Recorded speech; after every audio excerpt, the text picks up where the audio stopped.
পুলিশের সাবেক মহাপরিদর্শক বেনজির আহমেদ ও ঢাকা মহানগর পুলিশের সাবেক কমিশনার আসাদুজ্জামান মিয়ার বিপুল পরিমাণ সম্পদের সংবাদ প্রকাশ করে গণমাধ্যম। এরপর থেকেই অস্বস্তি দেখা দেয় বাংলাদেশ পুলিশ সার্ভিস অ্যাসোসিয়েশনে। এবার বিষয়টি নিয়ে আলোচনা উঠেছে মার্কিন পররাষ্ট্র দপ্তরের প্রেস ব্রিফিংয়ে। 24 জুন সোমবার পুলিশ সার্ভিস অ্যাসোসিয়েশনের দেওয়া বিবৃতি নিয়ে প্রশ্ন করা হয় দপ্তরের মুখপাত্র ম্যাথিউ মিলারের কাছে। মিলারকে প্রশ্ন করতে গিয়ে সাংবাদিক বলেন, সম্প্রতি পুলিশের দুর্নীতি নিয়ে সংবাদ মাধ্যমে রিপোর্ট করার পর একটি হুমকিমূলক বিবৃতি দেয় পুলিশ সার্ভিস অ্যাসোসিয়েশন।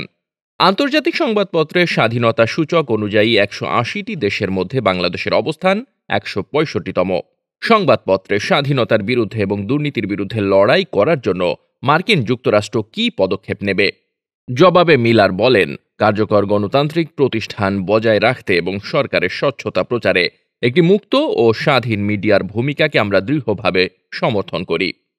সাংবাদিকদের তাদের গুরুত্বপূর্ণ কাজ পরিচালনা করতে বাধা দেওয়ার জন্য তাদের হয়রানি বা ভয় দেখানোর যে কোনো প্রচেষ্টাকেই আমরা আপত্তি জানাই।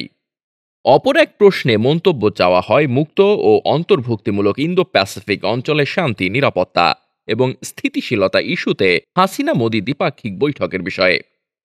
প্রশ্ন করতে গিয়ে মিলারকে সাংবাদিক বলেন, ইন্দো প্যাসিফিক অঞ্চল নিয়ে দুই সরকার প্রধানের দৃষ্টিভঙ্গি মার্কিন স্বার্থের প্রতিফলন ঘটায় কিনা।